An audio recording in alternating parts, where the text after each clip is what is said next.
Welcome back. We're still watching In the Game and still talking about the Paris Paralympic Games. I have here with me better audio this time. We've got Oganaruru Konsimusheshe. All right, boy, thank you for that patience there. I was asking about what you feel about the opening ceremony at the Paris Olympic Games. So you go ahead. Yeah, like a respondent said over, the Olympics set the stage for the Paralympics, and it was a very exciting moment for the Paralympians. It was, for me, I even think it was even more exciting than when the Olympians came in. Are you serious? Yes. Especially because the Paralympians in Nigeria have always made us proud. Indeed. Very, very proud compared to the Olympians. But it was a very exciting scene to see, and yeah, I was very excited to watch it. Great, of course. And Team Nigeria did not slack with their style and their delivery for the opening ceremony. They were colorful in this beautiful green-white attire for the Paris 2024 Paralympic Games opening ceremony.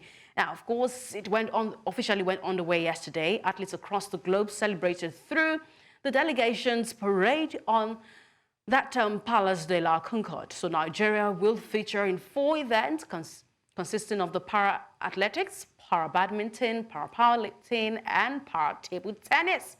The Nigerians were all joyful, cheerful, coming up, marching up down in the opening ceremony. The parade was also beautiful. But I must tell you that we got good news this morning as the para-badminton began with Eniola Bolaji, Africa's top rank and world #2 player in the para-badminton SL3 category. She has delivered an impressive performance at the Paris 2024 Paralympic Games. In her opening match, Bolaji showcased her skill and dominance by defeating India's Modip Kaur with a commanding 2-0 victory, finishing with a scores of 21-8, 21-14. She did not leave the winning there because her compatriots, Chigozie and Nnanna, also triumphed in the first game in the round 1, overcoming his German opponent 2-0 also in straight sets at 21-12, 21-15. Both badminton players' victories set the stage for an exciting next challenge as they prepare for the next opponent in the second group. The upcoming match will be very pivotal to determine the path for the tournament and advancing towards the goal of clinching a medal. Nigeria should be able to do that. We had only one badminton player for the Olympic Games, Eniola, and he could not go past the next round, the competition. I'm crossing my fingers. Are we that confident that Eniola and Nnanna will get the job done? We've got the national coordinator of Nigeria Para-Badminton Federation, that's Samuel Ekeoma, joining us all the way from the Love City, Paris. Thank you so much for joining us at this time, Samuel. Thank you very much. Thank you. I'm glad you are flowing up. It's glad to see that smile on your face. Of course, you should have that smile with Eniola and Nnanna's triumph there. I'm really happy, and I think it's contagious. But how does this win from both players, their victory, reflect the preparation and progress leading into the games? You see, we came here with all zealousness to redeem Nigeria from what happened in the Olympics, and I'm happy we started on a good note. You know, this is the first time para-badminton will be featuring in the Paralympic Games for Nigeria. You know, Eniola and Bolaji, they are not just representing Nigeria, they're the only African players in the para-badminton event. So we are not leaving any stone unturned. I'm glad for the victory this morning against India and Britain from Eniola and Jeremiah. It's a good start. Good start indeed. That's what we do. We always come out big. Nigerians always, come out big. And congratulations to them. But we have to look ahead. They still have another game in that group before they go to the next round of the competition. I am confident that they will go all out as a patriotic Nigerians. But what are your expectations for the next matches? How do you assess the chances of going to the next round? You see, looking at the margin in the winning, you will see that we are better placed, and I'm sure they are going to come out in their groups and we'll move ahead to ensure that we win the medal. We are not leaving anything down here in Paris. We must come back to Nigeria with that gold medal and all kinds of medal will bring back to Nigeria. All kinds of medal indeed, that which those from the Olympic Games could not.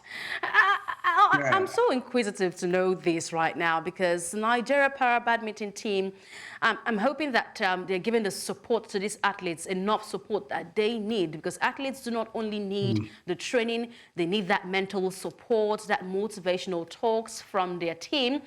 We don't want what happened to Favour of Philly to happen to any other athletes at this Paris Games. So what support is Eniola and Nnanna getting for their preparations for this competition if they have to go further and go for gold?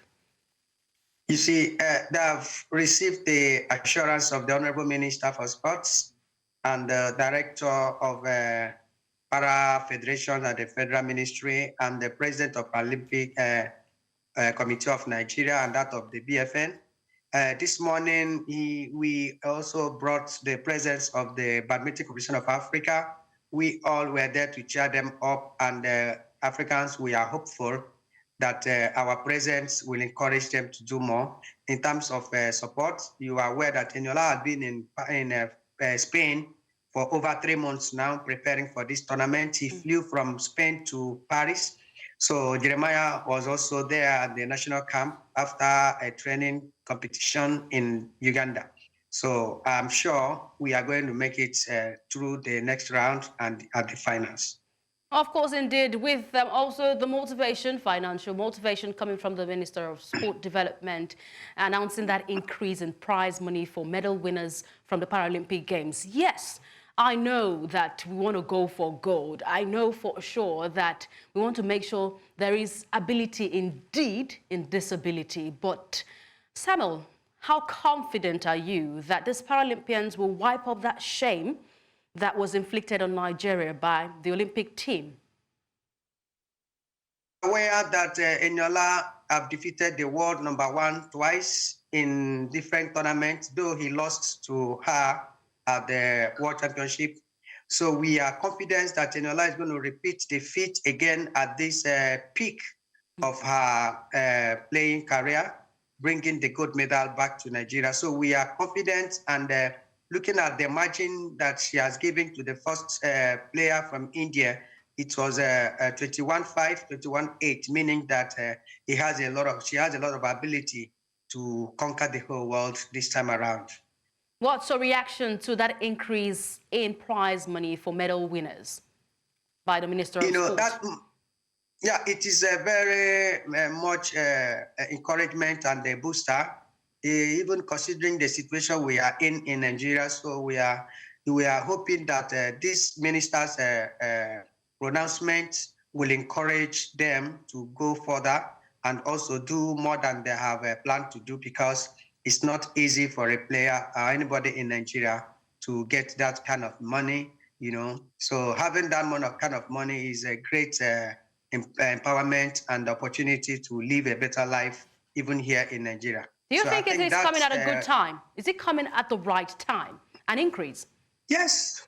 In fact, disabled people, persons with disability, we deserve more.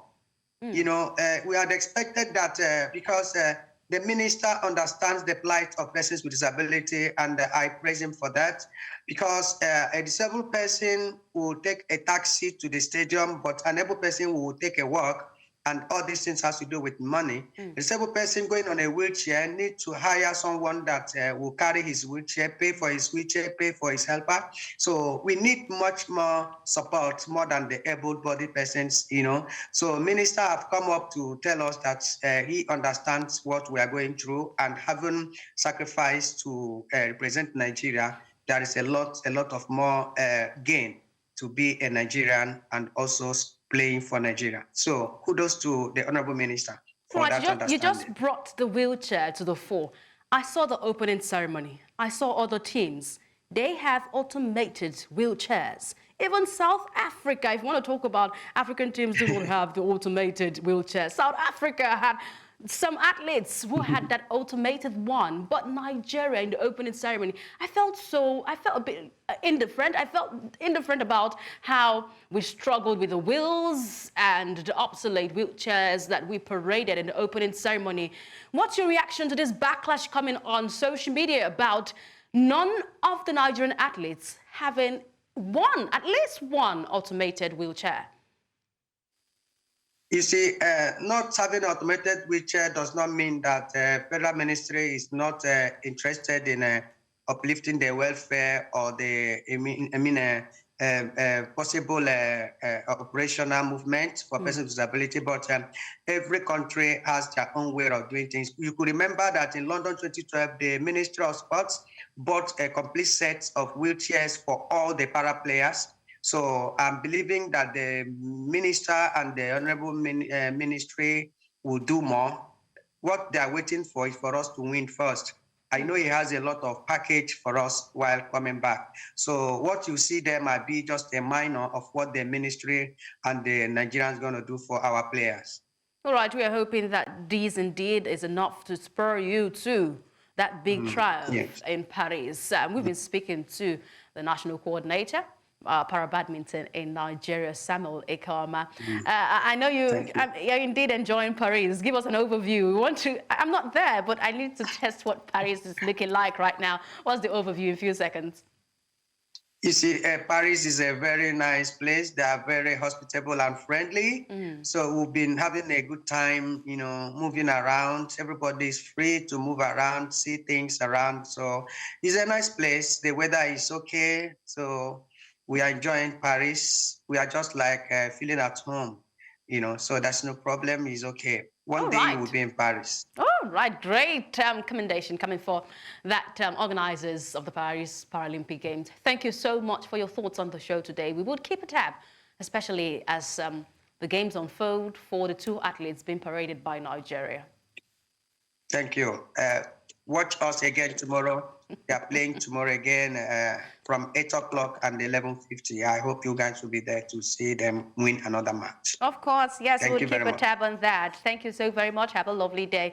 All right, moving straight, still got Ogeneruru Kansimusheshe in the studio. Ogeneruru, you've heard from, of course, the coordinator of Nigeria Para-Badminton team. And he's saying, please do not look at us with that obsolete wheelchairs. When we win, when we return with glory, I'm sure of better treatment for us. Do you think we should wait until we get to work before we get the reward? Or we should be treated more, even better for those who are living with disability? First off, I have to commend his confidence in his team. He's very confident in his team, and that shows that they came there prepared. So, yeah, I think for the Paralympics, Paralympians, they've obviously got more trophies, medals than the Olympians. Yeah. Since the tournament, we started participating in tournaments in about 1992. Yes. And we have about 80 medals from Paralympics, Nigerian Paralympians, and compared to where we started in 1952 for the Olympians, and we have 27 medals. So I think with that kind of statistics, the Paralympians should obviously have more, like, what's the word to use? More glory to about, yes, because exactly. They have achieved more. Because they've achieved more. So I think he's saying it out of confidence, and obviously the statistics by backing him. So yes, evidence there. Yes, there's evidence, exactly. A great one coming from there. We'll keep a tab on all the proceedings from the Paris Paralympic Games.